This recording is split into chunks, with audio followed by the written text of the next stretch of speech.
Good evening दोस्तों। Good evening. सवेरे एक दो पोस्ट पे अच्छे लगे थे, थोड़ा सा मेरे को लगा आज बात करना चाहिए। डेमोक्रेसी के बारे में बात कर रहे थे कि क्रिकेट का भी वहाँ पे एग्जांपल दिया है कि फर्स्ट हाफ ऐसा बोरिंग गया है, तो अगला हाफ बोले तो सेकंड हाफ जो है वो कैसा जाएगा। दोस्तों, जो फर्स्ट हाफ है वो भी हमारे गलतियों के वजह से ही बुरा गया है। वैसे तो कोई भी दिन बुरा नहीं होता है। जीवन जब तक हम जीवित है तब तक हर एक पल हमारा प्रोडक्टिव है, हर एक पल हमारा इम्पोर्टेंट है। और और जो डेमोक्रेसी है, डेमोक्रेसी खत्म होने के रीजन हम खुद है दोस्तों। 70-73 साल हो गए हैं, हमें कोई कॉन्स्टिट्यूशन का नॉलेज नहीं है। हमें कोई स्वदेशी का नॉलेज नहीं है। हालांकि अगर देखा जाए तो लोकमान्य तिलक जी हो गए, स्वतंत्र वीर सावरकर जी हो गए, महात्मा गांधी जी हो गए, ये सब लोग स्वदेशी को क्यों पुरस्कार करते थे। बट उन्होंने ऐसा कहीं भी नहीं कहा है कि आप स्वदेशी का पुरस्कार करो तो आप औरों को गलत वहां पे दुश्मन समझो। कोई जरूरत नहीं है दोस्तों। हमने देखिए, सबसे पहली बात मैं बताना चाहता हूं कि भारत, अभी तक जो भारत है, आजाद भारत, आजादी मिलने के बाद में हमारा भारत देश ये बड़े देशों के लिए एक मार्केट प्लेस बन के बैठा है। मार्केट प्लेस, वो जस्ट हमारे को मार्केट प्लेस की तरह देखते हैं कि हो बहुत बड़ी डेमोक्रेसी है, लोक संख्या ज़्यादा है, लोग क्रेजी है। अगर कोई फॉरेन में अगर कोई रिसर्च होता है, कोई अगर कोई ब्रांड निकलता है, तो सबसे बेस्ट जगह कहाँ है अगर उस माल को बेचने का है किसी फॉरेन को। कोई अभी चाइना ने अगर कोई प्रोडक्ट निकाला है तो चाइना में ज्यादा नहीं बिकेगा वो, जितना बिका भी तो भी वो क्रेज नहीं रहेगा। वो क्रेज कहां पे मिलेगा, तो भारत में मिलेगा। अमेरिका में एक आधा प्रोडक्ट निकला है तो वो भी उसको बेचने का क्रेज कहां पे मिलेगा, कहां पे हमें कहां पे हमें सफलता मिलेगी, तो भारत में मिलेगी। क्योंकि हम ऐसे पागल लोग हैं, हम ऐसे पागल लोग हैं कि हम लोगों के जो जरूरतें हैं वो बढ़ाते गए। ये लोगों ने क्या देखा हमारे अंदर कि इन लोगों की हम जरूरतें बढ़ाएंगे, ये अपने आप गुलाम बन जाएंगे। हमारा दुश्मन ना चाइना है, ना हमारा दुश्मन ना कोई कोई और देश है। हालांकि हमारे बच्चे, हमारे बहुत सारे बच्चे, बहुत सारे व्यापारी चाइना से बिजनेस करते हैं, इंपोर्ट एक्सपोर्ट का अमेरिका से करते हैं, तमाम देशों से करते हैं दोस्तों। इंटरनेशनल संबंध भी अच्छे रहना जरूरी है। फिर क्या होता है साथ इंटरनेशनल संबंध ऐसे खराब होने का रीजन क्या होता है, तो हमारे न्यूज इतने खतरनाक होते हैं कि हमको पता भी नहीं चलता है कि हम किन उन लोगों को हम उकसा रहे हैं। दोस्तों, बहुत बार उकसाते।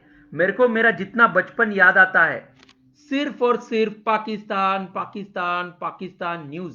दोस्तों, हमारे खाने पीने के वांदे, हमारे भविष्य के वांदे हैं, लेकिन हमको न्यूज क्या है, 24 घंटे तो पाकिस्तान की न्यूज है।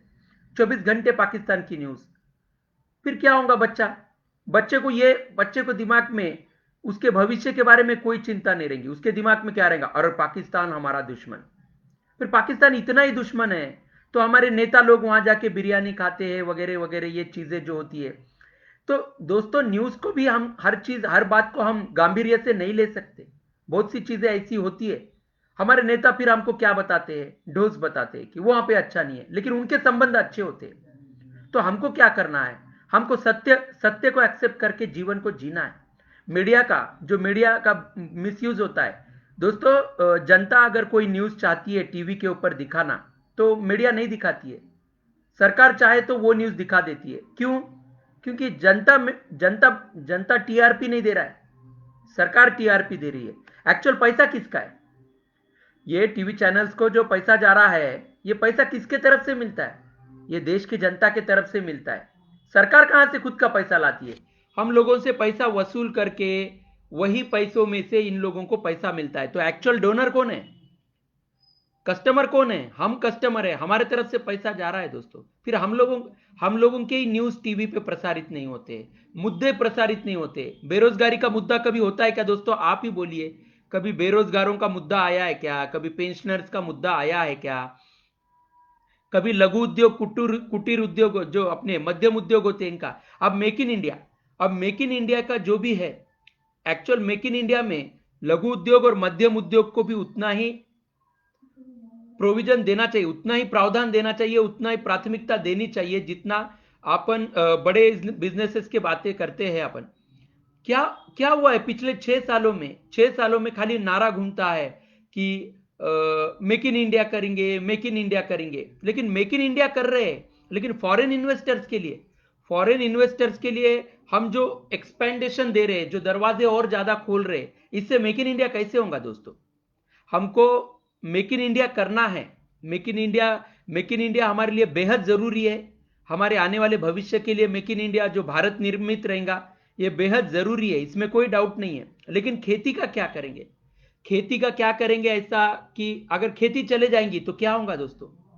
अगर खेती चले जाएंगी तो हमारे इतना बुरा हाल किसका भी नहीं होगा, किसी देश का नहीं होगा।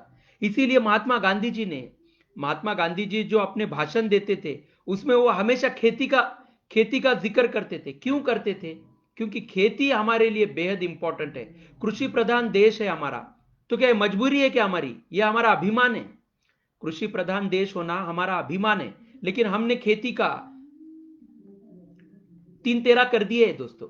हमें प्लॉटिंग करना है, हमें हमारे जमीनों को कीमतें चाहिए ना, कितना भी कर लीजिए आप, लेकिन बहुत से किसान भाई आज की परिस्थिति में वो चाहते हैं कि जमीनें बेच दी जाए और पैसा लेके कम से कम अपने परिवार को सिक्योर कर दिया जाए। क्यों? ये क्यों हुआ ऐसा? क्योंकि हमने खेती का महत्व अपने दृष्टिकोण में से निकाल दिया। लॉकडाउन के चलते अगर कोई सबसे आगे रहा तो वो था किसान। सबसे पहले पता चला कि किसान के वजह से हम है। अब वहां पे एक चीज समझनी चाहिए कि हम किसान को खाली लॉकडाउन के चलते प्रावधान देने वाले हैं या लॉकडाउन खत्म होने के बाद में भी प्रावधान देने वाले, ये बात आती है।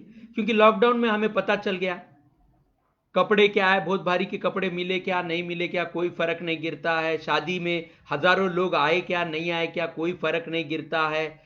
कोई स्पोर्ट्स खेले क्या, नहीं खेले क्या, कोई फर्क नहीं गिरता है। सब कुछ पिक्चरें चली क्या, नहीं चली क्या, बनी क्या, नहीं बनी क्या, कोई फर्क नहीं गिरता है। लोगों को राशन मिला, ये इंपॉर्टेंट चीज है। खाना नहीं मिलेगा तो लोग जिएंगे नहीं। तो यहाँ पे किसानों का महत्व दोस्तों, तो किसानों का महत्व कैसे, आज हम किसानों को रेस्पेक्ट कैसे कर सकते हैं? तो हम खेती के लिए क्या कर सकते हैं? हमारे जो बगीचे होते हैं, हम खेती के लिए क्या कर सकते हैं? बहुत से लोग रहते हैं कि जो खेती के लिए अपने बगीचों के अंदर भी कोई झाड़ लगाता है, कुछ करता है। दोस्तों फ्रूट्स का हमें फल बाग बढ़ाने पड़ेंगे। मैं पूना में था। पूना में से इधर आने के पहले मैंने पेपर में एक लोकमत में एक न्यूज पढ़ी थी कि सेब जो होते हैं, हमें पहले हमारे देश में इतना प्रोडक्शन होता था सेब का, लेकिन अब नहीं होता है। क्यों नहीं होता है? खेती कम हो रही है, खेती करने वाले भी कम हो रहे हैं। बराबर है उनका बराबर है, उनको रेस्पेक्ट नहीं दी जाएंगी, उनको उनके भविष्य के बारे में सोचा नहीं जाएगा। खेती को हम कैसे आगे ला सकते थे, इसके ऊपर हमने अभी तक कोई काम नहीं किया है। भाषण हुए हैं, बहुत भाषण हुए हैं, उसके बाद में कर्ज माफी के भी बहुत राजनीति हुई है। कर्ज माफी करके कोई पॉलिटिकल पार्टी वोट बैंक हासिल करती है तो कोई वोट बैंक जमा करती है। एक्चुअल कर्ज माफी ये कोई पॉलिटिक्स का विषय नहीं है, ये हमारे लिए सोचने वाली बात है कि हमें कर्ज माफी में से बाहर कैसे निकलना है, हमें किस तरह से किसान को आगे बढ़ाना है कि आगे चल के उसको कर्ज लेने की नौबत ही ना आए, उसके माल को कैसे कीमत मिलेगी। जैसे गरीबों के हाथों में पैसा आएगा। मीडियम क्लास लोग सबसे ज्यादा खर्चा करते हैं दोस्तों, बहुत खर्चा करते हैं, अपने जान से ज्यादा खर्चा करता है मीडियम क्लास आदमी। 10 रुपए भी कमाई होंगी तो 12 रुपए की चीज खरीदेगा, अगर उसको जरूरत है तो 12 रुपए की चीज खरीदेगा, लोन लेगा, कर्जा लेगा, उधार लेगा, कहीं से भी लेगा, लेकिन खरीदेगा। तो एक बात समझने की बात है हमें कि किसान को यहां पे महत्व देना है। मजदूर का भी सेम इशू है। मजदूर का भी वही हाल है। इंडस्ट्रियलिस्ट को सरकार गिनती है और सरकार को इंडस्ट्रियलिस्ट गिनता है, लेकिन मजदूर को कोई नहीं गिनता। मजदूर कब तक काम का है? जब तक इंडस्ट्रियलिस्ट को प्रॉफिट मिल रहा है और सरकार को जीडीपी मिल रहा है। और एक बार को आपने लॉकडाउन में देखा होगा कि जो कंपनी के मालिक थे उन्होंने क्या किया? उन्होंने कहा लॉकडाउन हो गया है, तुम अपने घर को जाओ या अपना अपना देखो, मैं अभी कंपनी नहीं चला सकता, लॉकडाउन हो गया है, मेरे को कंपनी बंद करना पड़ेगा। तो कई लोग पैदल निकल गए। क्यों हुआ ये? क्योंकि मजदूरों को ये क्यों हुआ? ये होने वाला था, ये आगे भी होता रहेगा, क्योंकि मजदूरों को गिना नहीं जाता है। डेमोक्रेसी में मजदूरों को गिना नहीं जाता है। और उससे भी बदतर हाल है पेंशनर्स का। पेंशनर्स का हाल उससे भी बदतर है, क्योंकि वो ना प्रॉफिट में आते हैं ना जीडीपी में आते हैं, वो तो बोझ बन के बैठ जाते हैं। इसलिए उनके मुद्दों को, उनकी समस्याओं को सुनना ही नहीं है। कोई भी पॉलिटिकल पार्टी सुनना नहीं चाहती है, कोई भी नेता सुनना नहीं चाहता है। ये क्यों होता है? हर कोई प्रॉफिट चाहता है, हर कोई मेरा भला, मेरी खुशियां, मेरा भला चाहता है। ये चीजें होती है, इसीलिए आपको पेंशनरों का भी दिख जाएगा। ईपीएस 95 पेंशनर्स की आज जो कंडीशन हुई है, टेक्सटाइल कॉर्पोरेशन की जो कंडीशन हुई है, इससे आपको पता चल जाएगा कि किसका फायदा हुआ है, किसका नुकसान हुआ है, ये क्यों हुआ है। क्या सरकार की गलतियां थी? सरकार की बहुत गलतियां है। अनदेखा किया, टेक्सटाइल को अनदेखा किया सरकार ने, जाने दिया, चलो जैसे चल रहा है ढकले जा रहा है, ढकलने दीजिए। ये गलत चीज है। सरकार माए बाप होती है, गवर्नमेंट का फर्ज होता है वहां पे सबके भले के बारे में सोचने का फर्ज होता है गवर्नमेंट का। लेकिन गवर्नमेंट ने ऐसा, उस समय कांग्रेस पार्टी थी, ऐसा कोई काम नहीं किया कि जिससे हम कांग्रेस गवर्नमेंट को माए बाप कहेंगे। दोस्तों ठीक है, उनका उनका मुद्दा। तो सेकेंड हाफ कैसे अच्छा हो सकता है दोस्तों? अच्छा कैसे हो सकता है, ये एक दिन में आप डिसाइड कर सकते हो। आप डेमोक्रेसी के लिए क्या कर रहे हो? आप डेमोक्रेसी के लिए आपको एक ही करना है, आपको जागृत होना है किसी भी मुद्दे के लिए। आज मेरा पेंशनर का मुद्दा है, ईपीएस 95, मेरे पिताजी पेंशनर है, ऐसे 65 लाख पेंशनर्स है।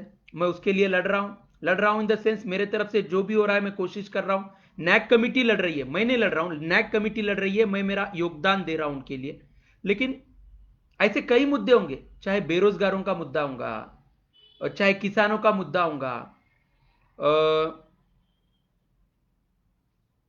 चाहे लघु उद्योग वालों का। अभी होटल इंडस्ट्री, मेरे को एक बात बिल्कुल समझ में नहीं आई कि पिछले 4 महीने से लॉकडाउन है, लेकिन कोई भी होटल वाला सामने नहीं आया, कोई कपड़ा व्यापारी सामने नहीं आया। शायद गवर्नमेंट ने उनको पैसों से मदद की होगी, इसीलिए कोई भी होटल वाला सामने नहीं आया कि अब हमारी इंडस्ट्री का क्या होगा। किसी ने पूछा नहीं गवर्नमेंट को कि हम अब कैसे करेंगे। बहुत नुकसान हुआ है उनका, उनके होटल्स जो बंद हुए हैं। आज एक आदमी को मिलता नहीं। दोस्तों मैं एक आधे होटल में, सॉरी बेकरी में, अगर किसी चीज को मैं कल लेने गया था, उसने मेरे हाथ से नोट ली, और ऐसी नोट लेने के बाद वो ऐसे दिखा रहा है कि जैसे कि मैं एक पेशेंट हूं, और उसने नोट के ऊपर सैनिटाइजिंग किया, नोट के ऊपर किया। दोस्तों क्या इंसान इतना, अब अछूत की बीमारी आ गई है दोस्तों, ये छूत अछूत की बीमारी आ गई है। वो नोट, उसके हाथ में हैंड ग्लव्स है, फिर भी वो नोट को सैनिटाइजिंग कर रहा है।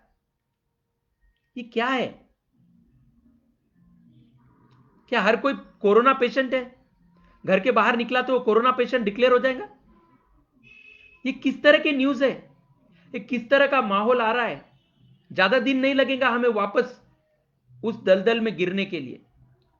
आज जो चल रहा है गलत चीज चल रही है। वो नोट ऐसे ऐसे ट्रीट कर रहा था कि जैसे कि मैं ही कोरोना पेशेंट हूं।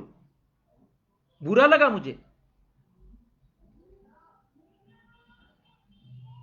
हम कौन से सदी में जी रहे हैं? हम विज्ञान की भाषा करते हैं और ये काम कर रहे हैं। डाउटफुल जिंदगी, शक की जिंदगी। आगे क्या होगा डेमोक्रेसी में? अगर ये चलेगा तो आगे क्या होगा? आगे बहुत बुरा हाल होगा। इसके नजरिए अभी ये मैं बात क्यों कर रहा हूं, क्योंकि किसी ने मेरे को एक बहुत अच्छा लिखा कि पहला हाफ बुरा गया है, तो आगे का हाफ कैसा जाएगा? आप आपके ऊपर डिपेंड करता है। पहले 25 ओवर आपने आपने पहले ही डिसाइड कर लिया था कि ओवर खराब है, पहले ही डिसाइड किया था पूर्व नियोजित कि 25 ओवर पहले के खराब ही है। साल ही हमने हमारे लोगों ने क्या डिसाइड कि पूरा साल हम ऐसे ही निकालेंगे, पहले डिसाइड कर लिया बीमारी आने से पहले। ये पूर्व नियोजित, इससे क्या फायदा होगा? कुछ भी फायदा नहीं होगा। बाद में हमें ही पश्चाताप होगा, हमें पश्चाताप होगा इस बातों का कि हमने ये अमूल्य साल, हमारा जो तरक्की का साल था, हमने इसे बर्बाद किया। अच्छी बात नहीं है। आज जो माहौल चल रहा है, बाहर घूमना भी नहीं लग रहा है दोस्तों, घूमना भी नहीं लग रहा है। सब टूट चुके हैं एक दूसरे से। सरकार अपना काम कर रही है, पॉलिटिकल पार्टीज अपना काम कर रहे हैं, जनता टूट चुकी है। जनता अब ऐसी टूट चुकी है कि जनता को यह भी नहीं पता चल रहा है कि हम सच में जी रहे हैं क्या। ये क्या है? ये कौन सी बीमारी है? ये मानवता का कौन सा पहलू चल रहा है, ये भी नहीं पता चल रहा है। अच्छा आएगा दौर, अच्छा, अगर कुछ बुरा हुआ है तो दौर अच्छा भी आ सकता है। आप अपने ऊपर निर्भर करता है कि हम किस तरह से आगे का बचा हुआ समय निकालेंगे। हमें गलत न्यूज के ऊपर ध्यान देना बंद करना है। हमें सवाल करने पड़ेंगे, सरकार को सवाल करने पड़ेंगे और डेटा जमा करना पड़ेगा। अब मैं बात करना चाहता हूं आगे के बचे हुए हाफ के बारे में। जो डेटा जो असंगठित है, फिर वो कामगार रहने दो या व्यापारी रहने दो, जैसे कि चाय के ठेले वाले, पानी पूरी वाले, पान टपरी वाले, उसके बाद में छोटे छोटे होटल्स वाले, उसके बाद में दुकानों पे, कपड़ों के दुकान पे, मेडिकल के ऊपर, जनरल स्टोर्स पे काम करने वाले बच्चे, वो दुकानें, वो छोटे छोटे दुकानें, उनका डेटा, उन सबका डेटा क्लासिफाई करके जिलाधिकारी के पास वो डेटा जाना चाहिए। हर कलेक्टर ऑफिस को डेटा मिलना चाहिए, ताकि अपने देश में क्या है ना दोस्तों, कभी नेताओं का, किसी नेता का अपमान होता है, किसी पुतले का अपमान होता है, किसी धर्म का अपमान होता है, भारत बंद कर दो, भारत बंद कर दो, बहुत भारी बोलते हैं दोस्तों। मैं बचपन से देख रहा हूं, मन में आया तब भारत बंद कर दो। तो ये लोगों का क्या होगा? ये लोगों का डेटा सरकार के पास जाना चाहिए। ठीक है, आपको भारत बंद रखना है, हमारा डेटा आप अपने पास कलेक्ट कर लीजिए। आपको पर डे के हिसाब से हमें पे करना पड़ेगा। हम असंगठित क्षेत्र के कर्मचारी है।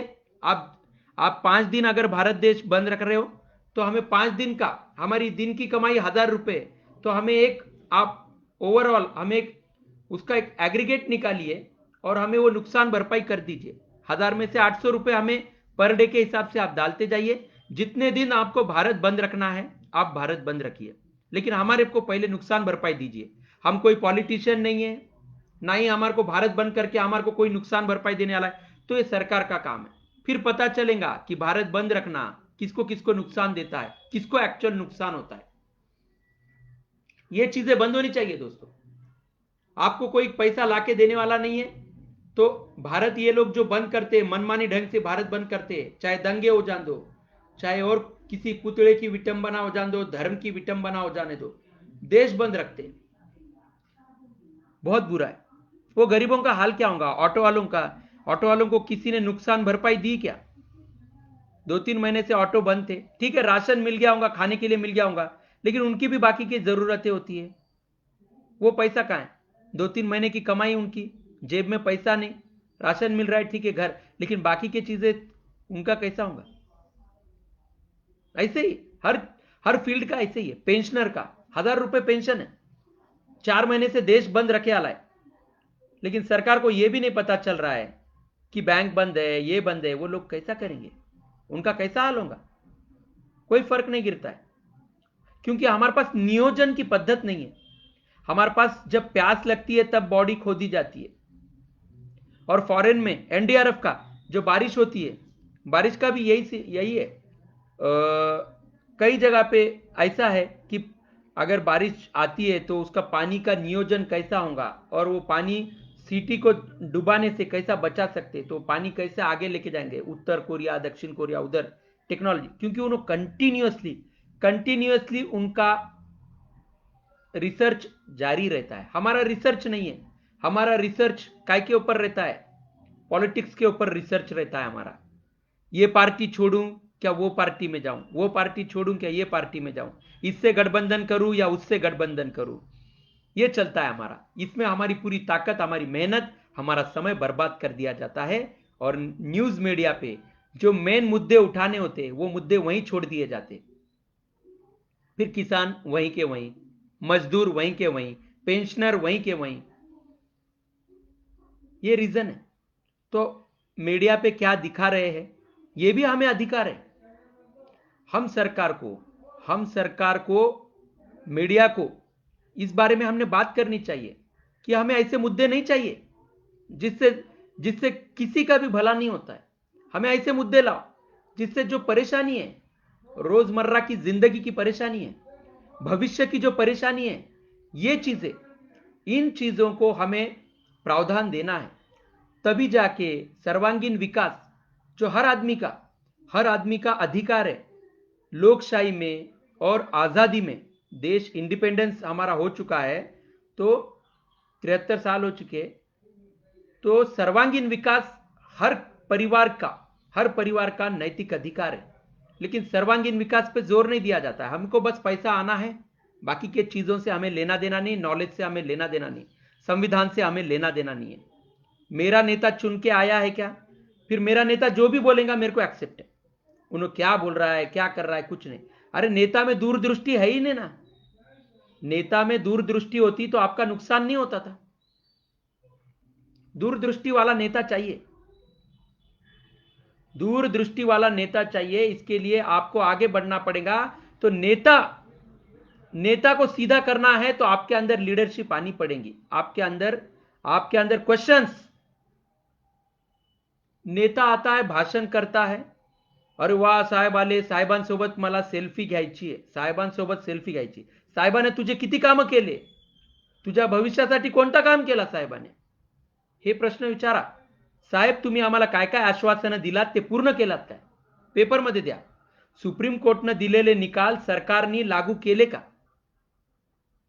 सुप्रीम कोर्ट जो जजमेंट देता है वो देखता है क्या कि जो जजमेंट दिए हैं सरकार ने इंप्लीमेंट किए हैं क्या? नहीं देखता हो। मजाक बन गया है। सुप्रीम कोर्ट के जजमेंट बोले तो सर्वोच्च पद के जजमेंट है, पंतप्रधान को वो मानने ही पड़ेंगे। लेकिन ऐसा नहीं होता है। सरकार फिर वहां पे डिसाइड करती है करना है या नहीं। मेजॉरिटी में है सरकार, छोड़ दे, जान दे, बाद में का बाद में देखेंगे। ये हो रहा है, सबको बांटा गया है। तुम्हें बांटा गया है, मुझे बांटा गया है, सबको बांटा गया है और हम उस तरह से जीवन जी रहे हैं। बहुत गलत चल रहा है। लेकिन हम अपने घर चल रहा है क्या, बस ठीक है जाने दो।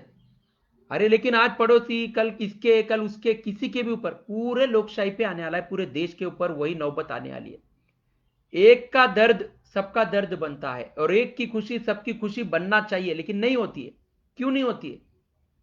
क्योंकि वो भूल जाता है कि मैं खुश हूं लेकिन मेरा बाजू का खुश नहीं है, मुझे फर्क नहीं गिरता। ऐसी चीज है, ऐसा हुआ है। यह बात ध्यान में रखना दोस्तों, ठीक है। तो सेकेंड हाफ अच्छा हो सकता है। ऊपर वाला इतना भी कठोर नहीं होता है कि सिर्फ वो सजा देने के लिए बैठा है। उसकी रहमतें भी बहुत है, उसके आशीर्वाद भी बहुत है, जिसके वजह से हम आज जिंदा है, सांसें ले रहे हैं और एक दूसरे से बातें कर सक रहे हैं। और फेसबुक देखिए, टीवी चैनल पे हमारे न्यूज लिए नहीं जाते, तो हमें किसने मौका दिया लोगों तक पहुंचने का? तो फेसबुक ने मौका दिया। आज सोशल मीडिया के जरिए ही हम आम आदमी, हम कोई नेता नहीं, हम कोई वीआईपी आदमी नहीं, लेकिन हम सबको डेमोक्रेसी का मौका मिला है बात रखने का। आज मेरी बात कौन सुन सकता है? तो मेरे दोस्त सुन सकते हैं, मेरे परिवार सुन सकता है, मेरे पहचानत के लोग लोग सुन सकते हैं। क्यों हुआ ये पॉसिबल? क्योंकि कहीं ना कहीं फेसबुक के वजह से, फेसबुक के निमित्त के वजह से हम सब लोग एक जगह आए। ऐसे ही हमें सबके समस्याओं के लिए एक जगह आना होगा। ये हर बार होगा। यही बात महात्मा गांधी जी कहते थे। महात्मा गांधी जी ऐसे ही कर सकते थे ब्रो, एक चैनल पे जाके बैठ जा सकते थे और वहां से ही लोगों को आदेश दे सकते थे। लेकिन महात्मा गांधी जी ने लोगों तक डोर टू डोर पहुंचने का काम किया। क्यों किया होगा? डोर टू डोर जाके जब हम लोगों से बातें करते हैं तो लोगों के अंदर एक्चुअल समस्या उनका क्या है और लोगों के अंदर विश्वास कैसे जगा सकते हैं, आत्मविश्वास। तो डोर टू डोर का ये था, ये उनका बात था। उनको किसी ने कहा कि आप यात्रा के लिए जा रहे हो, आप गाड़ी से जाइए, तो गांधी जी ने कहा मैं पैदल जाता हूं। अच्छा लगा मेरे को उनका, उन्होंने जो पॉइंट रखा था उनका। महात्मा गांधी जी का एक किताब पढ़ा हूं मैं, तो गांधी का मरत नहीं, गांधी का मरत नहीं जो किताब है उनका, बहुत अच्छा बात बोला है। तो गांधी जी ने कहा कि ये जो मैं जो आंदोलन को जा रहा हूं, तो रास्ते में 4-5 गांव लगते, तो जाते जाते मेरे को रास्ते से लोगों से बात करने का मौका मिलेगा, गांव के लोगों से बात करने का मौका मिलेगा मेरे को, इसलिए मैं अब ऐसे ही जाऊंगा, ऐसा गांधी जी ने कहा। तो देखिए कि उनको कितना कितना उनके अंदर वो आत्मीयता थी कि लोगों के समस्या जान लेने का। हमारे नेता नांदेड़ में रह के भी, अच्छा मोहल्ले में भी रह के नहीं आते। कभी काउंसलर आता है क्या? नहीं आता है। क्या पंतप्रधान पहुंचेंगे क्या पूरे एरिया में? नहीं पहुंचेंगे। कचरा गाड़ी को बार बार जाके बात करना पड़ता है, क्यों नहीं है? जो लोग कचरा सफाई, जो सफाई कर्मचारी है, उनको पेमेंट कंप्लीट क्यों नहीं है? उनको कॉन्ट्रैक्ट बेसिस पे क्यों रखा गया है? कितना इंपॉर्टेंट काम है दोस्तों। दोस्तों सफाई को कितना ज्यादा महत्व दिया था महात्मा गांधी जी ने। अब मोदी जी ने स्वच्छ भारत निकाला है, लेकिन उन्हीं के राज में, मोदी जी के ही राज में सफाई कर्मचारियों को पूरा वेतन नहीं दिया जा रहा है। इसलिए सफाई कर्मचारी रोज नहीं आते, एक दिन आड़ आते थे, अब तो एक दिन आड़ भी नहीं आ रहे, जाके बार बार बुलाना पड़ रहा है उनको। क्यों हो रहा है? तो मैंने उनको जानने की कोशिश की, तो उन्होंने कहा कि कॉन्ट्रैक्टर पूरी पेमेंट दे रहा नहीं है। कुछ लोग, एक आदमी हमारे पास 2 साल से कचरा, सफाई कर्मचारी कचरा आके लेके जाता था वो बेचारा, लेकिन अब वो आना बंद हो गया है, उसे निकाल दिया है कहते। क्यों? क्योंकि वो पूरी पेमेंट मांग रहा था। दोस्तों कितना मुश्किल काम होता है सफाई कर्मचारी का, बहुत मुश्किल काम है। जैसा पुलिस का काम मुश्किल है, डॉक्टर का काम मुश्किल है, वैसे ही सफाई कर्मचारी का भी काम बहुत मुश्किल है। पूरा दिन कचरे में रहना मामूली बात नहीं है। गली गली हर घर से कचरा लेके जाना मामूली बात नहीं है। कितनी बात आती होंगी घर पे जाके, जब वो खाना खाते होंगे, सोने का टाइम रहता होगा, कितना अनफ्रेश लगता होगा उनको। हम सोचो, अगर हमारे घर में अगर कोई कीड़ा कचरा मर गया होगा, कोई चूहा वगैरह मर गया होगा, जब तक हम उसे निकालते नहीं तब तक हम बेचैन रहते। वो तो आदमी पूरी जिंदगी दे रहा है कचरा सफाई, लेकिन हम क्या कर रहे हैं? हमको फर्क नहीं गिरता है। हम एक हो नहीं सकते, सफाई कर्मचारियों के सॉल्यूशन नहीं दे सकते हम, क्योंकि जनता को ताकत ही नहीं है।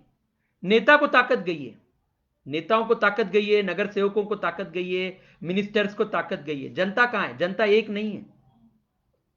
जनता कभी भी एक नहीं है, और कभी नहीं होगी जनता एक, क्योंकि सबको अपना अपने घर तक ही रखना है, दूसरों तक पहुंचना नहीं है, दूसरों की भलाई के बारे में सोचना नहीं है। तो फिर क्या करेंगे?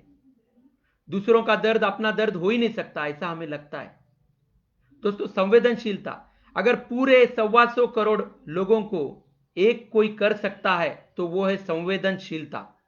ये संवेदनशीलता, इतना भी सेंसिटिव नहीं होना चाहिए, इतना भी सेंसिटिव, बहुत ताकत है वो सेंसिटिविटी में। 125 करोड़ लोगों को एक कर सकती है वो सेंसिटिविटी, उसकी पावर को समझो। अच्छे काम के लिए एक होना है, मेजॉरिटी नहीं चाहिए, यूनिटी चाहिए। सरकार चलाना है तो मेजॉरिटी लगती है, और डेमोक्रेसी टिकाना है तो यूनिटी लगती है दोस्तों। और आज क्या हो गया है? सरकार तो मेजॉरिटी में चल रही है, लेकिन जो डेमोक्रेसी है, जो लोकशाही है, जिसके लिए हमें यूनिटी चाहिए थी, वो टूट चुकी है। महाराष्ट्र की जनता का कर्नाटक से नहीं जमता है, कर्नाटक की जनता का आंध्रा से नहीं जमता है। आंध्रा में समस्या है तो कर्नाटक वाला बोलता है कि उसको उसका देख लेंगे, अपन क्या को देखेंगे। महाराष्ट्र में समस्या है तो उत्तर प्रदेश वाला बोलता है मेरे को क्या करना है। उत्तर प्रदेश, बिहार वाला बोलता है महाराष्ट्र का क्या लेना देना है, महाराष्ट्र में हमें मारते हैं। पूरा टूट गया है, पूरा टूट गया। हम पैचेस पैचेस छिटकाए वैसे लग रहे। सेंसिटिविटी, सेंसिटिविटी एक ही ऐसी ताकत है जो हमें एक कर सकती है। अगर ये सेंसिटिविटी 1947 में होती, अगर 1947 में ये सेंसिटिविटी, ये एजुकेशन आप लोगों के पास होता, बोले तो जो हमारे बुजुर्ग, आप लोग बोले तो मैं भी पैदा नहीं हुआ था उस टाइम पे, लेकिन कह रहा हूं मैं कि अगर ये होता तो भारत पाकिस्तान सेपरेट नहीं होता था। गलत मैसेज, गलत मैसेज क्या है? फिर क्या है? फिर मीडिया ने उसका फायदा उठाया। 24 घंटे भारत पाकिस्तान न्यूज दिखाओ। भारत पाकिस्तान न्यूज दिखा के क्या मिलेगा? टीआरपी मिलेगा। तुम्हारा और मेरा समस्या है नौकरी का, तुम्हारा मेरा समस्या है स्वास्थ्य का, तुम्हारा मेरी समस्या है एजुकेशन की, लेकिन ये नहीं है। सैनिकों को बदनाम कर दिया। 4 लाख बांग्लादेशी देश में घुसे, ये कैसे हो सकता है दोस्तों? क्या उन लोगों को कामाधंधे नहीं है दूसरों के देशों में घुसने के? उनके देश में डेमोक्रेसी नहीं है? क्या दूसरे देशों में जाने को पासपोर्ट नहीं लगता है? लगना चाहिए, रिकॉर्ड होना चाहिए। इवन नेपाल से कोई भारत में आ रहा है या भारत से कोई नेपाल में जा रहा है तो वहां पे एंट्री होनी चाहिए, एंट्री होनी चाहिए, पास मिलना चाहिए। इतने दिनों के लिए आप जा रहे हो, ये आपका पास है, इसके रिकॉर्डिंग होना है, इसका इसका मैपिंग होना बहुत जरूरी है। फिर सैनिक रख के हमारे वहां पे बॉर्डर पे जो हमारे सैनिक रहते उनको क्यों बदनाम करते हो? उनके जान पे वोटिंग मांगते हो? ये भी चीज सही नहीं है, ये भी अच्छी चीज नहीं है। डेमोक्रेसी दोस्तों, डेमोक्रेसी टिकानी है तो सेंसिटिविटी जगाना पड़ेगा, संवेदनशीलता जगानी पड़ेगी। संवेदनशीलता जागेंगी कैसी? संवेदनशीलता अगर जगाना है तो हमें डेमोक्रेसी के बारे में जानना पड़ेगा। What is democracy? क्या फायदा है डेमोक्रेसी का? डेमोक्रेसी का फायदा यह है कि हुकुमशाही में कोई कोई राजा होता था, हुकुमशाही में कोई कोई राजा होता था, लेकिन लोकशाही में हम सब राजा हैं। हम सब राजा है लोकशाही में। हमने सरकार बनाई है, मैंने सरकार बनाई है, तुमने सरकार बनाई है, सबने सरकार बनाई है। तो पावर सरकार के कन और लोगों के पास पावर क्यों नहीं? क्योंकि एजुकेशन। अब एजुकेशन हमारे को वैसा नहीं मिलता है जैसा मिलना चाहिए था। 73 साल हो गए देश आजाद होके, नागरिक शास्त्र के बारे में हमें कितना पता है? इतनी छोटी किताब हमें दी गई है नागरिक शास्त्र की। हालांकि सबसे पहला सब्जेक्ट नागरिक शास्त्र होना चाहिए, क्योंकि हम पहले भारतीय हैं और बाद में साइंस के विद्यार्थी, बाद में आर्ट्स के विद्यार्थी, बाद में कॉमर्स के विद्यार्थी, बाद में डॉक्टर, बाद में इंजीनियर, बाद में शिक्षक है। हम सबसे पहले एक नागरिक है। तो नागरिक शास्त्र का किताब इतना सा, कितने मार्क का सब्जेक्ट रहता है? 50 मार्क का सब्जेक्ट। तो उसको जो महत्व मिलना चाहिए था वो नहीं मिला। हमें बताया नहीं गया कि हम भारतीय, हमें सिर्फ इतना बताया गया कि हम भारतीय हैं, लेकिन भारतीय का दायित्व क्या है, उसको अधिकार क्या है, यह अभी भी हमें नहीं पता है। नेता लोग गलत करते तो हम सवाल नहीं कर सकते। अभी देखो, कॉमन आदमी एक आधी गलत बात कर देगा तो उसको जाके ये लोग मारेंगे। नेता लोग ऐसी कुछ भी बातें करेंगे तो चल जाता है, उनके लिए सब फ्री होता है। आप अगर 20-25 साल के न्यूज देखोगे तो आपको पता चल जाएगा। ये सही नहीं है, ये डेमोक्रेसी के लिए खतरनाक चीज है। संविधान क्या कहता है? संविधान यही बात कहता है कि आप अपनी ताकत को पहचानो, और कोई अपने ताकत का मिसयूज कर रहा है तो उसे रोको, उस ताकत को रोको। आपको रोकने की भी ताकत दी गई है। जैसे हम अपने कदम रोक सकते हैं, हम अपने कदम बढ़ा सकते हैं, ये दोनों भी ताकत अपने पास है। उसी तरह से डेमोक्रेसी को कमजोर भी करना हमारे हाथ में है, और डेमोक्रेसी को सशक्त करना भी हमारे ही हाथ में है। हमारे ही हाथ में है दोस्तों, और किसी के हाथ में नहीं है। कोई जरूरत नहीं है कि नेता ही बना जाए, जो भी आपकी फील्ड है, लेकिन आपके अंदर लीडरशिप होनी चाहिए, आपके अंदर संविधान का नॉलेज होना चाहिए। कहीं से भी पढ़िए, आपको संविधान पढ़ना पड़ेगा, समझना पड़ेगा, लेकिन यह जरूरी है और यह बेहद जरूरी है। आज जो हालत है, आज जो हालात हो गए हमारे देश में, इसके जिम्मेदार सिर्फ और सिर्फ हम सब है, सरकार नहीं है। सरकार तो एंजॉय करने ही वाली। सरकार और जनता के बीच में एक विश्वास का वातावरण रहना चाहिए। यह वातावरण नहीं हो सकता, क्योंकि सरकार अपने मन मर्जी से चल रही है और जनता सोई हुई है। सवाल नहीं करते हम। सरकार एक तरफ आत्मनिर्भर भारत की भाषा करती है और दूसरी तरफ 5 महीने का राशन दे देंगी कहती है। हमें फ्री का अनाज चाहिए या हमें आत्मनिर्भर बनाना है, सरकार ने डिसाइड करना है। दोनों भी चीज सरकारी बात कर रही है। आत्मनिर्भर भारत भी सरकारी बात कर रही है, राशन बांटने का भी सरकारी डिसाइड कर रही है, फ्री में राशन बांटने का। अब तो जीडीपी के ऊपर कोई सवाल करेगा नहीं, विरोधी पक्ष भी सवाल नहीं कर सकते, क्योंकि साल भर तो पूरा ऐसे ही चला गया हमारा मेक इन इंडिया। अब मेक इन इंडिया को जिस तरह से पिछले 4 महीने से वातावरण है, अब मेक इन इंडिया होने के लिए और 10 साल लगेंगे। ये इलेक्शन हो जाएगा 24 में, मोदी जी बोलेंगे कि आप वापस चुन के लाइए मेरे को, आप मेक इन इंडिया करेंगे बोलेंगे। ये होने वाला है, यही होने वाला है दोस्तों।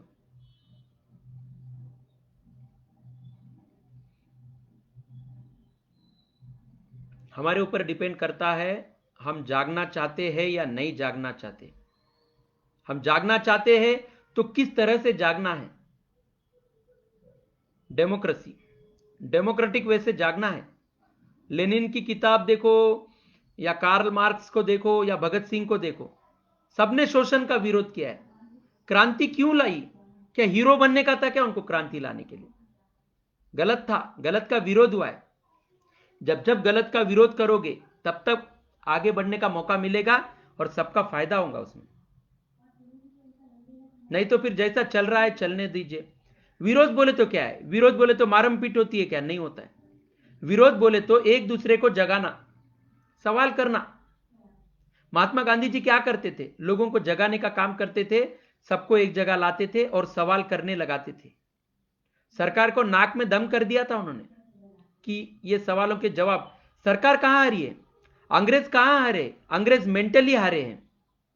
क्योंकि मेंटली जब सामने वाला मेंटली स्ट्रांग होता है हमसे, तो हमारी मेंटल वीकनेस हमें हराती है। अंग्रेजों को मेंटल वीकनेस ने हारा है। वो बोलते थे कि ये बूढ़ा गांधी, ये बहुत डेंजर है, ये लोगों को, सोए हुए जनता को बार बार जगाता है, बार बार जगाने का काम करता है, ये बहुत खतरनाक है। और वही हुआ। आज भी हम बहुत लोग गांधी जी को गालियां देते, मुझे पता है। आरएसएस के लोग गालियां देते, बीजेपी के लोग गालियां देते, दोस्तों कांग्रेस के लोग स्वातंत्र्य वीर सावरकर जी को गालियां देते। दोस्तों हमारे को गालियां देने का अधिकार है क्या? दोस्तों जो आजादी खड़ी हुई है, चाहे उन्होंने अच्छा किया, कोई गलतियां की होंगे, लेकिन जो आजादी मिली है उन्हीं के बदौलत मिली है। फिर बाबा साहेब अंबेडकर जी का बात सही था। बाबा साहेब अंबेडकर जी क्या कहते थे कि सामाजिक स्वातंत्र्य सबसे ज्यादा जरूरी है। राजकीय स्वातंत्र्य आज नहीं तो कल मिल ही जाएगा, लेकिन सामाजिक स्वातंत्र्य बहुत इंपॉर्टेंट है दोस्तों। सवालात, आपको सवालात करने पड़ेंगे, समय समय पे सवालात करने पड़ेंगे। डेमोक्रेसी समझना पड़ेगा। सत्य और अहिंसा हमारे पास 2 ताकतें हैं जिसके बेस पे हमें आजादी मिली है। हमें आजादी सत्य और अहिंसा के बेस पे मिले वाली है। इसका मतलब यह है क्या फिर बाकी जो हमारे युद्ध लड़ते थे वो क्रांतिकारी खराब थे क्या? नहीं, सबने कोशिश की है, चाहे जिस वे से मिलो उस वे से सबने कोशिश की है, लेकिन हमारी आजादी सत्य और अहिंसा पे ही है। आप किसी को भी सुन लीजिए, वो यही बात कहेगा कि अहिंसा परम धर्म। गौतम बुद्ध जी ने जो कहा है, भगवान महावीर जी ने जो कहा है, क्या कहा है? सत्य और अहिंसा की ही बात की है। महात्मा फुले जी ने क्या कहा है? सत्य शोधक समाज की भाषा की है उन्होंने। लोकमान्य तिलक जी यही भाषा की है उन्होंने। डेमोक्रेसी दोस्तों, point to be noted, democracy, ये डेमोक्रेसी ही है। आज जो चल रहा है ये हुकुमशाही है, चाहे महाराष्ट्र सरकार के अंदर रहने दो, चाहे केंद्र सरकार के अंदर रहने दो। मीडिया सत्य बताता नहीं है, जिसका खामियाजा हम सब भुगत रहे। गलत न्यूज टीवी पे प्रसारित करना, जिसका खामियाजा हम सब भुगत रहे।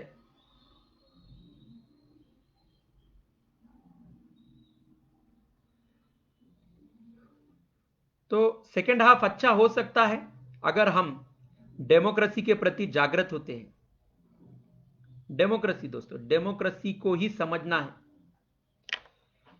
ठीक है, थैंक यू गोलू भाई, थैंक यू।